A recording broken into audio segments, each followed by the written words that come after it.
অসাধারণ সমুদ্রের মতন একটা ঝিল। এখনো উড়িষ্যা বর্ডার পেরোইনি আমরা। গাড়ি ট্রেন বালুগাঁও থেকে বরহমপুরের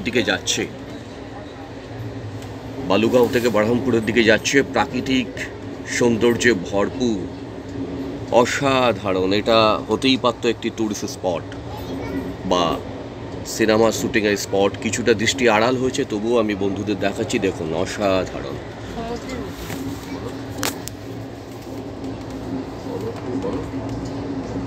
অসাধারণ এই দৃশ্যপট প্রিয়ার আমি উপভোগ করছি।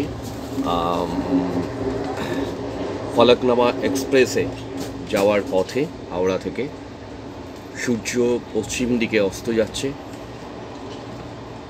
গোধূলি লগ্ন, রক্তিম আভায় প্রকৃতি তার নৈসর্গিক দৃশ্য মেলে ধরেছে। আর সেই মুহূর্তে একটি প্রাকৃতিক অসাধারণ পরিবেশের মধ্যে দিয়ে আমাদের ট্রেন এগিয়ে চলেছে। যদিও সৌন্দর্যটা আমরা অনেকটা দেখলাম, এখনও সেই সৌন্দর্যের রূপরেখা আরেকটু ছটা আমরা দেখতে পাবো। সবুজে সবুজে ভরপুর।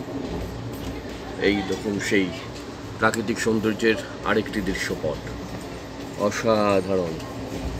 হতেই পারে এটা যে কোনো সিনেমা শুটিং স্পট হয়ে যেতে পারে, টুরিস্ট স্পট হয়ে যেতে পারে। দারুণ টিলা, অসাধারণ জলাশয়, পরিযায়ী পাখি আমরা দেখতে পাচ্ছি বিভিন্ন দিকে। প্রিয়া, কেমন লাগছে? অসাধারণ।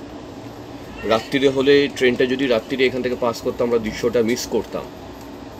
আমরা যার জন্য একদম দু চোখ ভরে দেখছি প্রকৃতিকে, নিবিড়ভাবে নিচ্ছি প্রকৃতিকে।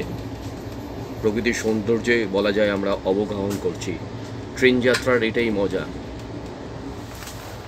এই মুহূর্তে আমরা রয়েছি, প্রিয়া রয়েছে, আমরা দুজনেই জানলা দিয়ে উপভোগ করছি।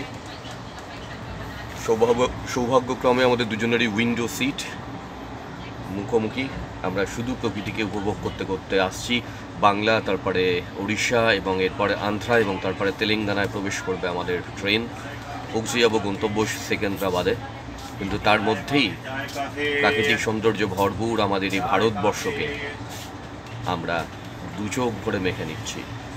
এই দেখুন, দূরে দূরে দূরে টিলা এবং সেই জলাশয়টি দূরে দেখা যাচ্ছে। আবার মাঝে মাঝে দৃশ্যপটটাকে হারিয়ে যাচ্ছে গাছগাছালির ভিড়ে, কিন্তু সৌন্দর্য তার প্রাকৃতিক মায়াবী রূপে ধরা দিচ্ছে আমাদের চোখে।